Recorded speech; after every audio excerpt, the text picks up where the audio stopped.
Good morning to everyone. Happy to be on the second day of this event. In advance, thanks to all the team, the Blockchain for Europe team, obviously, who put this together. Tommaso, Robert, doing a great job as always. We just had a presentation. Like Tommaso said, I'm Martin. I'm at BSV Association. We are a non-profit headquartered in Zug, in Switzerland.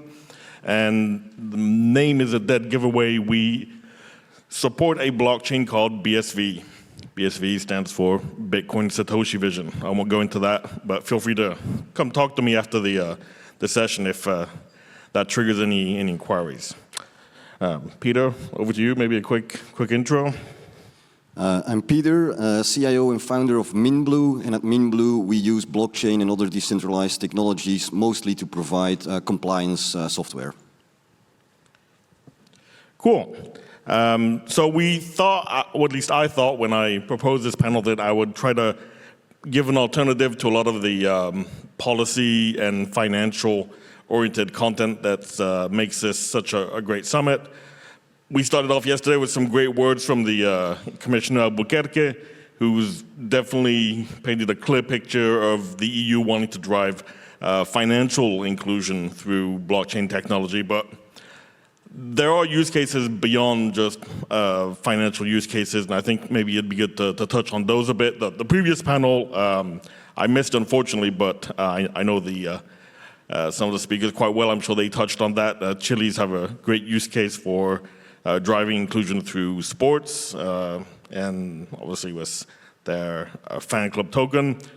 We're going to go in a different direction. I think we'll maybe try to talk and take this story down the angle of invoicing, maybe slightly less sexy than football, but interesting nonetheless. Earlier this year, I think in March, that there was a piece of legislation put forward by the EU that drives new plans for digital VAT, right, in the future. And maybe we could start that use that as a starting point, talk a bit about what mintBlue is doing with invoices. Well, we started off with just the idea of an invoice. If you have an invoice today, it's a PDF record. If you're lucky, it has some structured data, but it's hardly verifiable. And so, looking into that, we built that a bit out, that idea, using blockchain and invoicing together with FISMA. And we thought, well, how can we make this invoice more verifiable? And so, as mintBlue, we offer a simple API to companies that don't want to be blockchain experts per se. And they can use that to just, if you issue an invoice, you call the API, and the API just hashes and signs the invoice and puts that on chain. That gives you an immutable, verifiable record of that invoice, and it allows you to verify the invoice, well, forever, essentially. I think maybe there's a couple of things which you just said which maybe some of this audience aren't familiar with. I mean, you just talked about API calls. This is an audience which is mostly on the policy-making side. Maybe we should dive into that and realize that an API call is essentially a potential transaction that can go on-chain, right? And I think it's important to maybe underline the scalability aspect of that. If a single company is managing thousands of invoices, or maybe even millions on a monthly basis, right? Especially at the enterprise level. It's a level of scalability for API calls and therefore transactions, which is, I think, defies any type of scale that we're used to thinking about. If you have millions of invoices, you're going to have tens, hundreds of millions of transactions, right, on a monthly basis, and multiply that by thousands, millions of companies, and suddenly you're reaching scales. I mean, words we're not even used to I think, using on a daily basis, quadrillions, septillions of transactions. So, yeah, maybe let's take a second and talk about how that's achievable, I think, with this technology. Well, yeah, the API itself just abstracts the complexity of using a blockchain directly. And everyone on the internet uses APIs. That in itself is scalable because you just do, well, it's like opening a website. Now, blockchain in itself, well, a lot of the blockchains don't scale that well along with that. And if you need to publish millions of invoices per day, well, you need to have a scalable blockchain. That kind of speaks for itself. Yeah, absolutely. And then maybe, I guess, we should maybe continue the thought, and beyond the invoice, there's probably a rationale where we can apply the same way of thinking to I guess DPPs, which is a broader concept, which is very much in the scope and the radar of the European Commission at the moment. There's a specific timeline, right, for upcoming with this legislation in place. There's timeline for things like, I think, batteries, for example, which will all have to have DPPs by, I think, the end of next year, and then other industries coming after that. So ultimately, this invoicing method gets applied to all products in the future. So there's very much a push, right, for this, and there's going to be a lot of demand for it, I guess. Yeah, and a digital product passport brings all of the things together, right? It's the B2B transactions happening across the supply chain, it's sustainability data, it's material data. All of that needs to get into that digital product passports. So it's not just invoicing, it's essentially all of the commercial data that's happening in the European Union. And if you look at a battery passport, for example, of a car, that in itself is thousands of events that happen across its life cycle. It has manufacturers, it has recyclers, it has consumers that all need to access that data, that all need to update that data, and using a blockchain like BSV, that allows for the scale for all of these parties to come together and notarize all of that data in an auditable timeline. Yeah, and effectively, I mean, maybe just to disprove any misconceptions here, like, this is not theoretical, this is happening. This is a solution you've already rolled out, right, with various clients. I don't know if maybe you want to talk about one in particular. Yeah, there's various clients using digital product passport solutions. It's getting more and more interest over time as well. But if you ask me if you want to talk about a particular project, I'd say let's go back to the invoicing part. Because if you have a verifiable invoice, it's a foundation to solve much larger problems. Let's talk taxation. In the EU, there's a $50 billion plus gap in VAT that goes missing annually. The reason that's the case is that it's operating on unverifiable data. They rely on quarterly reports. And during that time, the seller essentially acts as a custodian for the VAT funds. And fraudsters exploit that gap, essentially. If we combine all of the data points, make them verifiable, and combine money, data, and identity into atomic transactions, you close that gap. You cannot reclaim VAT that wasn't paid. So that's not a theoretical thing. We're building that out with the Dutch tax authority, and that's one of my favorite use cases. Yeah, great.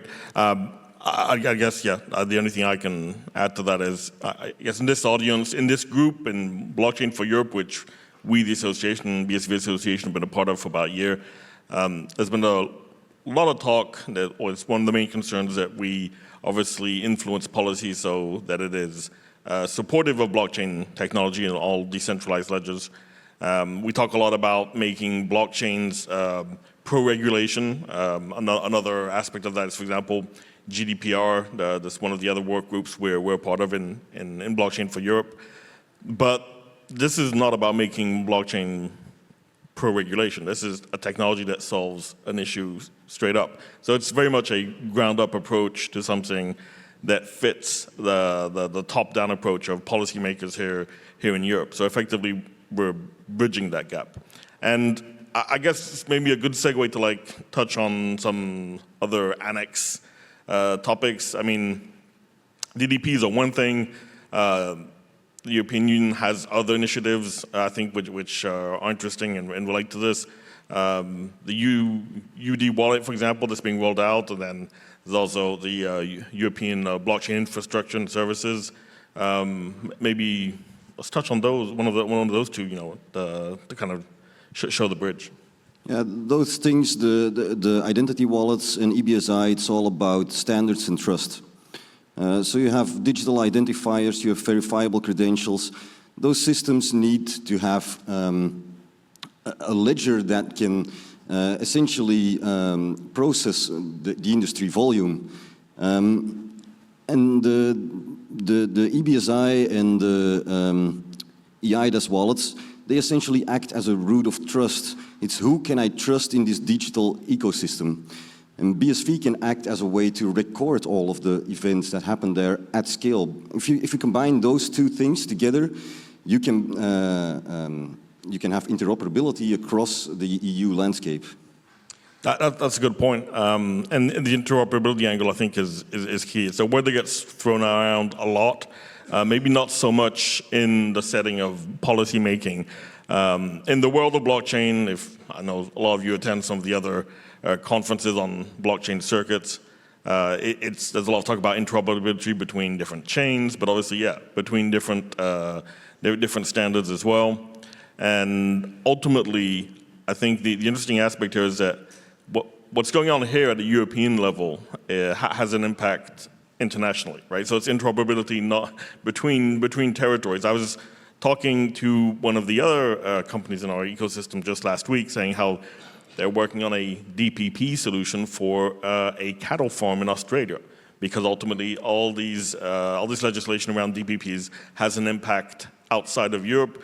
If Australian cattle farmers want to keep importing their beef to Europe in the future, they're going to have to comply with DPPs, even if Australia doesn't yet have the same level of solution. So I think that's obviously something that's probably going to impact you as well on the tax, I guess, solution side, but maybe other types of solutions you may be offering that use DPPs in the future. Yeah, and you also see that this European legislation pushes the industry towards adopting these kind of standards. I was at the Glyph organization yesterday, and you can see that they as well are building cryptographic verification of their legal entity identifiers, somewhat in the same way as the European standards are evolving. And you can see this push globally to adopt the same kind of style of standards because of it. Yeah, absolutely.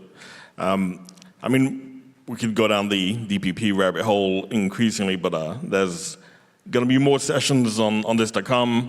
My colleague Asger is going to be on the panel later today talking about that specifically, so I don't want to steal his Icelandic thunder. Maybe, Peter, you'd like to talk about some of the other things you're working on around sustainability. I mean, because it ties in perfectly to the use of DPPs and just building a more verifiable Europe. Yeah, it's the same pattern, right? It's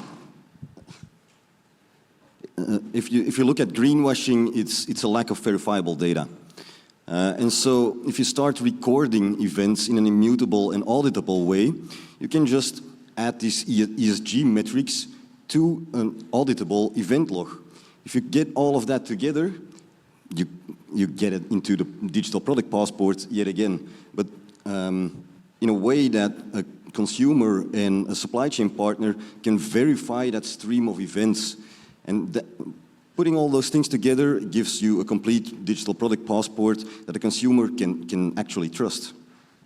Yeah, I guess the verifiable events is definitely the key word to remember here. I mean, just in the past couple of days, I've heard so many mentions of like how many industries are still managed just using a PDF, even a paper transcript, which is signed at the port of export, right?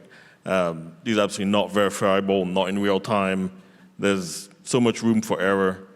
And effectively, the solution already exists, right? Yeah, a lot of these things in compliance are annual reports. within VAT, it's a quarterly report. For sustainability, it can be an annual report. It's hard to verify data when it's aggregated. And so you want to start from event streaming, essentially. It's just modern technology. We can do things in real time now. If we have them verifiable, we can just aggregate that data into the same report, but have that based on verifiable data. So an auditor or a regulator can look deeper into the report and look at the actual events that created that aggregated report. Yeah.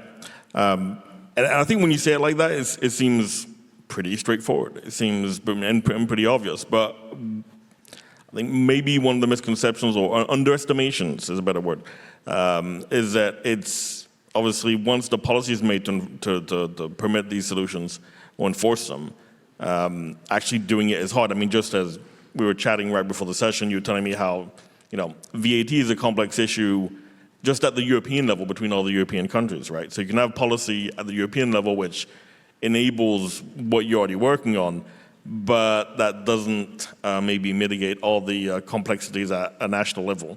So I guess that's, even though the solution is already here, there's clearly still work to be done in terms of actually deploying it, right? Well, now that's the hard part. Technically, it's not an issue anymore. But how do you combine the regulatory bodies with the technology and push it to the market? Okay. We have less than a minute left. I can see Tommaso circling, ready to push us. So maybe just a few words to wrap up here. What's your output or your maybe outlook, more to the point, in terms of next steps for DPPs and mintBlue? I mean, the infrastructure and the software is ready. You can start today with implementations. It doesn't have to be like a rip and replace kind of project. If tax authorities can plug this into their systems, so can you. I'd just say, if you're interested, come talk to us. There you go. You heard it here first. Tommaso, I'm giving you back 10 seconds. Don't forget that.